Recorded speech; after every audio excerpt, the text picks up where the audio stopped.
저기 몇 번 해봐서 알지만 첫 번째 퀴즈일수록 쉬우니까. 오늘은 또 우리가 경영 데스크랑 관련된 부분 이제 공부하는 순서잖아요. 그래서 내가 이제 일제까지 계속 공부하고 있는데 총 이제 6가지 설득의 어떤 법칙에 대해서 배우고 있는데 앞에 2가지 배우고 있는데 세 번째 시간이죠. 문제가 너무 쉬운데 앞에 2가지 법칙이 뭐였는지 얘기해 볼 수 있는 사람 있나요? 희귀성. 네. 이 법칙. 희귀성의 법칙하고 정확하게 용어를 생각 안 나도 괜찮아요. 희귀성이 정보가 들어있고. 네. 일단 시상. 하나는 지난 시간 희귀성이었고 그 전 시간 첫 시간 배운 게 뭐였죠? 팬들 다 알고 있는데 이제 용어가 어려서 그렇죠? 잘 떠올려봐. 맞아. 사회 뭐 들어서 빨리 맞춰봐. 사회적 증거? 네? 사회적 증거? 아우 맞아요. 감사합니다. 역시 짬밥이긴 해야죠. 짬밥 보시는 분들이 사회적 증거의 법칙이었죠. 그러니까 이제 말이 좀 어려워서 그래요. 그때도 얘기했듯이 이제 이게 미국 책이니까요. 미국에서는 이제 우리 SNS 하면 되게 어려운 말이잖아요. 미국에서는 되게 소셜이라는 말을 흔히 많이 쓰거든요. 그래서 어떤 그 그러니까 많은 사람들이 하는 무언가를 얘기할 때 영어에서는 소셜이라는 말을 많이 쓰니까 소셜이 우리말로 번역할 때 사회적인데 우리말의 사회적이라는 말은 좀 어려운 말이잖아요. 그래서 매칭이 잘 안 되는데 사회적 증거, 즉 다른 사람들이 어떻게 하고 있는지를 보고 결정한다는 거죠. 의자 갖다 앉아서 편하게. 의자 진료실 의자 있어? 없는 줄 알고.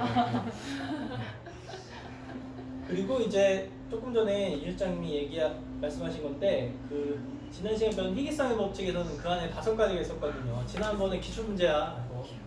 기출문제 5가지 얘기해 볼 수 있는 사람이 있나요? 두 가지만 기억나는데. 그만 인정 안 돼. 지난번에 인정해 줬는데 이제 안 돼. 왜냐면 기출문제니까 이건. 시간 정보. 네. 천천히 얘기해 보죠. 시간이 뭐였죠? 한정 시간이죠? 한정 판매만. 이 시간 끝나면 이제 끝납니다. 홈쇼핑에서 하는 거. 그 다음에 또 정보. 제일 어려운 건데 정보는 뭐였죠? 정보가 뭐였죠? 정보는 그거였죠. 뭐 너한테만 알려주는 거야. 이거지. 정보 자체 얘기한 거. 이거는 너한테만 알려주는 건데 좀 있으면은 뭐가 어떻게 된대. 그러니까 얼른 이거 빨리 사놔 뭐 이런 거. 이거 오른대. 그러니까 미리 사놔 뭐 이런 거죠. 정보, 희귀한 정보를 얘기하는 거였고. 또 기회 실현. 기회? 실현. 좋아요. 기회는 뭐였죠? 여기서 맞아요. 정의생 떠올리면 대사 정의생. 이번에 딱 스케일링 하시면 지금 바로 불사하셔야 돼요. 뭐 이런 거. 이번 기회에 이 기회가 지나면 이제 여기 뭐 또 플라그 끼고 그러면은 불소가 떨어져요. 뭐 이런 얘기인 거잖아. 잘했고. 또 수량이 사실은 제일 쉬운 거였잖아요. 한정 수량 이런 거 가장 일반적인 거죠. 아 맞아요. 상품 자체를 가지고 또 얘기를 할 수 있었죠.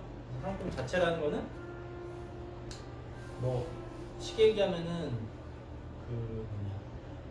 가장 대표적인 게 이런 거죠. 뭐 바로 뽑고 바로 식는다. 그죠? 저것도 일종의 하나의 상품이라 보면 발치 즉시 신입이라는 것도 왜냐면 다른 데서 많이 안 하는 거 잘 못하는 거니까 우리만 하는 거니까 이런 것들이 상품 자체가 희귀한 거 이런 것들이 그래서 그 희귀성의 법칙에 대해서 우리가 이제 응용 방법을 그때 생각해보자고 했었잖아요. 그때 제가 이제 얘기 안 한 것 중에 하나가 임플란트 같은 거 환자들 잡아줄 때도요. 그냥 시간이 비니까 그냥 잡아주는 거지만 사실 말을 할 때 환자들한테 원래는 수술이 순서대로 하면 당신은 되게 밀려야 되는데 지금 급하니까 또 교수님 특별히 얘기해 주셔서 좀 빨리 좀 잡아줄 때 이렇게 하면 똑같은 거여도 환자들이 훨씬 더 뭔가 기분 좋게 느낀다는 거죠. 그렇죠? 근데 나는 그걸 언제 느꼈냐면 예전에 지금은 내가 이제 수시간 많이 빼놨잖아요. 근무시간. 근데 예전에는 수시를 많이 안 빼놨었잖아요. 그럴 때는 실제로 엄청 밀려 있었거든요. 한 2주 정도는 꽉꽉 밀리면은 환자분들이 와가지고 이제 막 특히 지방에서 오신 분들 많으니까 막 하고 싶다고 그러면은 제가 그때 또 이제 쟤랑 지인들도 오고 그러잖아요. 그럼 실제로도 이 시장님한테 얘기해서 좀 잡힌 분들 중에 급하지 않은 분들 전화해서 좀 미루고 이분 좀 해주자고 이렇게 얘기를 하면 그때 제가 뭐 그걸 알고 한 건 아니었는데 환자들이 되게 좋아하더라고요. 생각보다. 근데 입장 바꾸고 생각하면 나도 그럴 것 같아요, 그죠? 그래서 근데 그거를 뭐 지금은 그럴 필요 없이 내가 수술 시간 많이 해놨죠. 더구나 코로나로도 환자 중고해서 좀 비는데 막 그러니까 너무 비는 거 너무 티내지 말고 너무 비니까 해주는 거다는 티 너무 내지 말고 적당히 약간은 비싼 척 좀 하고 이렇게 해서 좀 해주면 같은 내용을 따져야 좀 좋을 것 같아요. 네, 세 사람 시상하겠습니다. 짠, 짠, 짠. 그리고 이제 지난 시간에 우리가 이제 교합에 대해서 배웠잖아요. 이거는 안 가져왔는데 이 사람은 다음 주에 줄게요, 같이. 네, 5장밖에 안 들고 와가지고 다음 주에 이 사람 시상할게요, 이것도. 교합, 지난 시간에 교합에 대해서 배웠는데 이건 좀 어려운데 우리가 바이트 트리를 가지고 인프레이션을 뜰 수 있는 경우가 언제 있다고 그랬는지 혹시 좋아요. 교합이 안정적이고 네. 양쪽 인접시 교합이 안정적이고 네, 예를 들면 몇 번치야? 예를 들면 6번을 인풀 뜰때 5번과 7번 교합이 안정적이고 맞아요, 좋아요. 정확히. 이거 진짜 시상해야 되는데 박수 일단 다음에 꼭 시상하겠습니다. 정확해요, 그죠? 그래서 항상 메지알 디스탈의 교합이 정확하게 물리고 있을 때 바이트 트레이를 써서 뜰 수 있다고 했고 그럴 때는 바이트 트레이가 가장 정확해요, 사실. 편하기도 하지만. 그래서 얘기했듯이 7번하고 5번 교합이 잘 되고 있을 때 6번 또 5번도 가능하겠죠. 4번하고 6번 교합이 잘 되고 있을 때 5번. 근데 4번은 바이트 트레이 쓰기가 어려운 거죠. 왜냐면 3번 교합은 있긴 있지만 사실은 캐나인이니까 포인트 컨택이어가지고 얘는 제대로 된 교합이라고 보기가 좀 어렵거든요. 7번은 어떻게 될까요? 7번 대부분의 경우에는 7번에도 바이트 트레이 쓰기가 어렵겠죠. 사랑니 교합 불안정. 근데 가끔 사랑니가 또 잘 물린 사람들이 있죠. 잘 나와서 그런 사람들 쓸 수 있겠죠. 그래서 딱 보면 사실 경력이 많은 치과 의사들 중에도 딱 가서 그 병원 수준을 보려고 하면 인풋 떠 있는 거 이렇게 보면은 7번인데 아무 생각 없이 다 바이트 트레이로 떠는 또는 파샬 트레이를 떠는 치과들이 있어요. 그러면 이제 그냥 말은 안 해도 속으로 이 치과의 수준이 어떤지를 딱 아는 거지. 7번을 바이트 트레이로 뜬다는 얘기는 한마디로 그냥 교합은 포기하겠다는 얘기인 거예요. 그게 맞을 수가 없어. 디스탈이 없기 때문에 프리핸드가 되기 때문에 제대로 마운팅이 되진 않으니까 그럴 때는 어쩔 수 없이 풀로 떠야 되는데 풀로 떠서 예전에 우리 다 그렇게 썼죠. 사실 요즘 트리오스가 나와서 너무 편해졌는데 사실은 골절 전체 이론에서 사실은 인프레션 인상이 차지하는 양이 거의 뭐 제가 봤을 때 3분의 1은 될 것 같거든요. 근데 그 대부분의 것들이 다 필요가 없어졌어요. 왜냐면 트리오스 때문에. 트리오스는 사실 물리는 거 그냥 물리게 하고 풀면 되잖아. 그리고 그냥 보면 되잖아. 보면 이렇게 나중에 이렇게 돌려보면은 아 바이트 잘못 물었네? 바로 하고 다시 뜨면 되잖아요. 그죠? 그런데 이제 예전에는 그렇지 않았거든요. 그래서 골절 전체에서도 인상을 어떻게 뜨고 바이트를 어떻게 뜨고 이게 되게 큰 주제였는데 어떻게 보면 기술의 진보도 되게 편해진 거죠. 지난 시간에 공부했고 지난 시간에 좀 사실은 복습을 좀 교합 지난 앞에서 배운 것들 싹 정리하고 들어가냐고 뒷부분을 너무 좀 빨리 해가지고 그래서 다음번 원래는 다음번 이제 TMJ 같은 거 좀 넘어가려고 했거든요. TMJ랑 아니면 이제 우리 전신질환하고 치주 이런 얘기를 좀 해보려고 했는데 다음 주에 한번 교합에 대한 얘기를 한 번 더 정하는 게 좀 너무 빨리 넘어가서 뒷부분은 한 번 더 또 중요한 내용도 많은데 정리하려고 하고 있어요.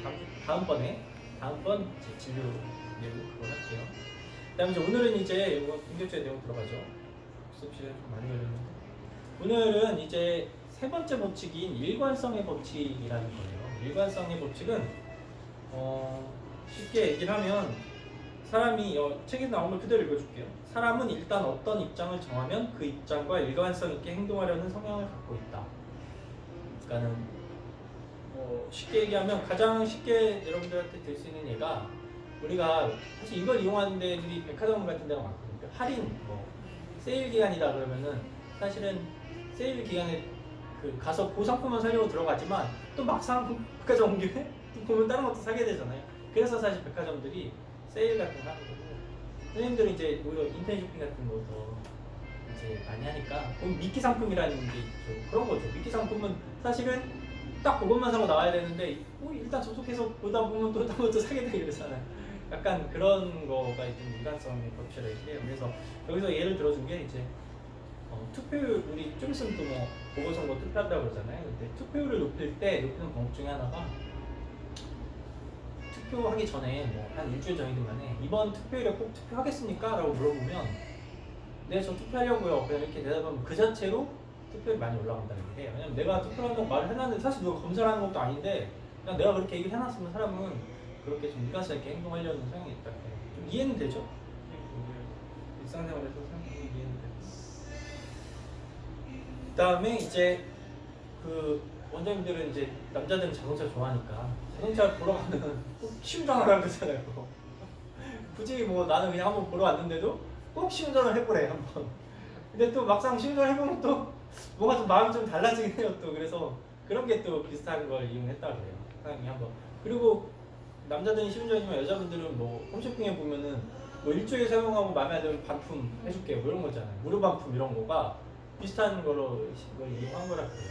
일단 원래는 무료 반품하면은 아 그래 써보고 내가 아니면은 반품하면 되겠다는 생각으로 그냥 마음이 훨씬 좀 가볍게 시키잖아요. 근데 막상 써보면 또 막상 반품하기는 또 좀 굳이 반품까지는 안 가야 되는 것도 많잖아요. 약간 마음에 안 드는 게 있어도 그냥 쓰는 건 오히려 더 많잖아요. 그래서 그런 게 이제 이거라고 이해되죠, 네? 우리가 그리고 또 그런 것도 사람들에게 어떤 평판을 부여하는 거. 예를 들어서 선생님 TV 광고 같은 거 보면 뭐 당신은 소중하니까요. 뭐 이런 거 있잖아요.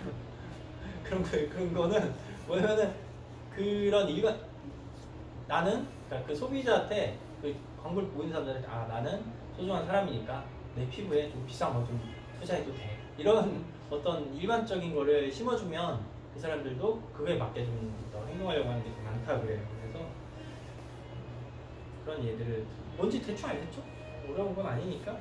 그래서 이런 것들을 사실은 우리 치과에서도 지금 은근히 사실은 활용하고 있는 게 있고 또 활용해 볼 만한 것도 있고 그런데요. 혹시 지금 우리 치과에서 일관성 법칙으로서 데스크에서 뭔가 하는 것 중에 뭔가 있는 게 있는 것 같나요? 살펴볼 만한 게 있나요? 사실 가장 대표적인 게 선생님들 저거죠. 동의서 받는 거. 일관성 법칙 중 하나. 여기서도 그런 예가 나오는데 우리가 문서로 하게 되면은 말로 했을 때부터 훨씬 더 이제 일관성 법칙 올라간다고 그러는데 예를 들어서 치료하고 나서 실이고 이랬을 때 저한테 와가지고 환자들이 왜 실이냐고 그러면 치료에서 나보면 그렇게 하잖아요. 환자분들이 그 주의사항에 사인했던 거 보여주잖아. 여기 보시라고 당신이 사인했고 여기 보면은 하고 나서 뭐 몇 주간 실일 수 있고 이런 얘기가 다 있지 않냐고. 그러면 저희가 그 문서 사실 환자가 뭐 그런 얘기들을 들을 때는 뭐 열심히 안 들었겠죠. 뭐 딴 사람 하면서 듣고 이랬겠지만 일단 그 내용이 있고 자기가 사인한 게 있으니까 환자들이 되게 금방 수긍하거든요. 진료에서 보면 알 거예요. 그러면은 그에 대해서 물론 그래도 막 난리치지만 그거 없었을 때보다는 훨씬 더 잘 수긍을 하잖아요. 그러니까 그게 일관성 법칙이에요. 그래서 제가 항상 동의서 꼭 그 주의사항도 사인 꼭 받아놓으라고 하기. 근데 거기 자기 사인이 없으면 이제 난 못한다 이래버린단 말이에요. 그러니까 사인을 꼭 받아두라고 하는 게 자기 사인이 있으면 그거에 대해서 훨씬 더 사람들이 잘 받아들이는. 물론 그렇다고 우리가 뭐 설명도 안 하고 사인 받는 건 아니죠. 우리도 할 일을 하는 거지만 그 사인을 꼭 받아놔야 그런 게 있는 거고. 그 다음에 사실 당일 진료를 제가 막 강조하고 또 원장님들에게는 좀 죄송하지만 항상 끝나고 마지막에 밀린 환자는 뭐 하나라도 조금이라도 좀 해주고 가자고 얘기하는 게 그것도 일관성이 없지. 사람들이 뭐 치료할 게 많은데 여기서 그날 뭐 레딩이라도 하나 하고 가면 일관성 법칙처럼 하나를 치료했으니까 나머지 그냥 여기서 쭉 하고 싶은 마음이 훨씬 더 쉽게 된다. 근데 그날 우리가 막 퇴근 시간 다 끝났고 나가니까 그냥 싹 손 놓고 나가버리면 이 환자는 다음에 예약 잡고 하자 하면은 동의율이 실제로 많이 떨어지죠. 그리고 그 사람도 마음 잡고 온 김에 그러면 여기 치과가 우리밖에 없으면 상관없어. 그렇게 안 해도 돼. 시골 같은데 여기밖에 치과 없으면 안 해도 돼. 근데 그렇게 하고 우리가 그냥 안 해주면 뼈 치과 갈 거 아니에요. 그래서 뭐 하나 하면 이제 나머지 거기서 계속 하겠죠. 그러니까 조금 선생님들도 물론 이렇게 되면 되게 싫어하는 거 알고 좀 죄송하기도 하지만 좀 어쩔 수 없이 다 하는 거예요. 대신에 제가 뭐 많이 하진 말라 그러잖아요. 하나라도 해놓으면 일관성이 좀 되니까. 그래서 그런 것들도 하나의 좀 예라고 얘기를 하죠.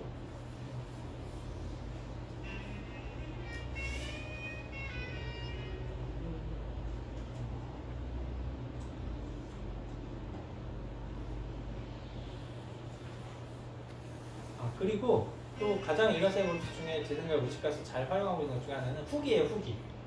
진료 후기 작성하는 거 있잖아요. 그걸 작성을 하면 사실은 거짓말하는 사람들이 적진 않잖아요. 근데 그걸 적으라고 하면은 적으면서 한번 생각해보잖아요. 내가 치료하는 과정을 떠올리면서 아 이런 건 좋았구나 이렇게 적고 나면 자기가 머릿속에 한번 정리를 하면서 그 일관성을 좀 갖게 된다는 거죠. 그래서 내가 진짜 교정 잘 받았구나 이런 생각들을 더 하게 되는 거죠. 그래서 후기 작성도 대표적으로 이제 일관성 법칙을 활용을 하고 은근히 많이 활용하고 있더라고요. 그 다음에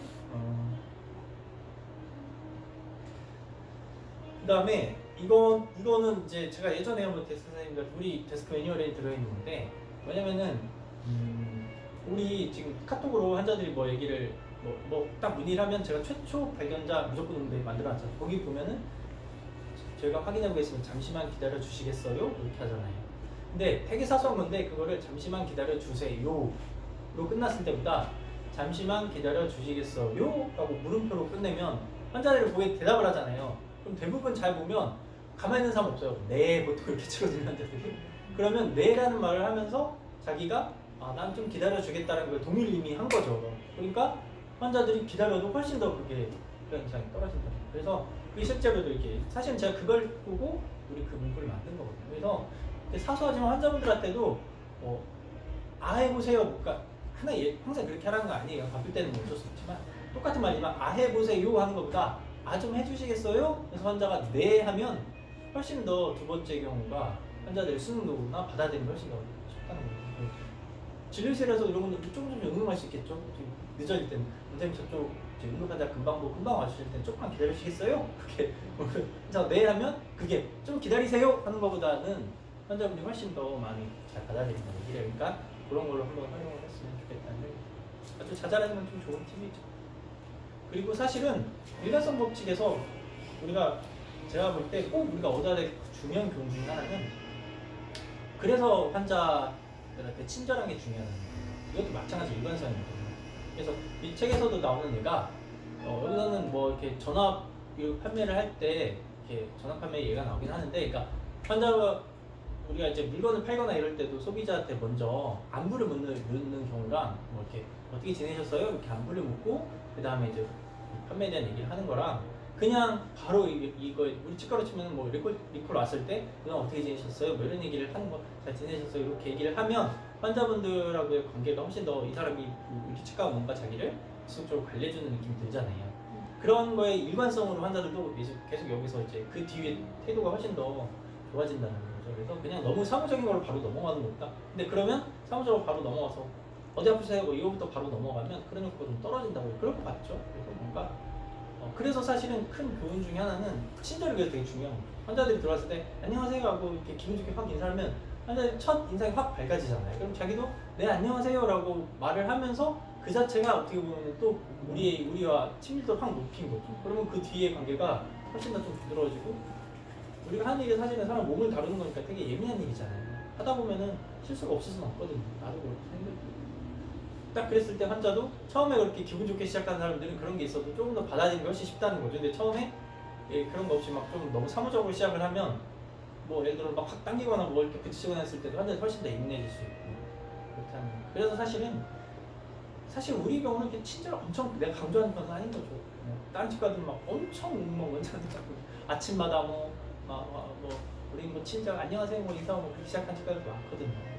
내가 뭐 그렇게까지는 하진 않지만 그래도 먼저 이렇게 친절하게 함으로써 사실은 그 뒤에 과정들이 훨씬 더 부드럽게 갈 수 있다고 하니까 환자들한테 좀 인사 잘하고 그런 건 되게 중요해요. 사실 되게 우리가 쉽게 편하게 할 수 있는 게 중요해요. 선생님들이 사실 근무하면서 제일 스트레스 중에 하나 그거잖아요. 환자들이 좀 스트레스인데 사실 우리가 먼저 이렇게 좀 친절하게 해주고 밝게 인사하고 그러면 환자들도 좀 인사하면서 사실 전체적으로 봤을 때는 작은 노력으로 우리가 좀 더 쉽게 가는 길이거든요. 그러니까 선생님들도 좀 인사를 좀 환자들한테 잘하고 나도 이번에 하면서 또 느껴서 나부터도 좀 환자들한테 인사 더 열심히 잘해야겠다.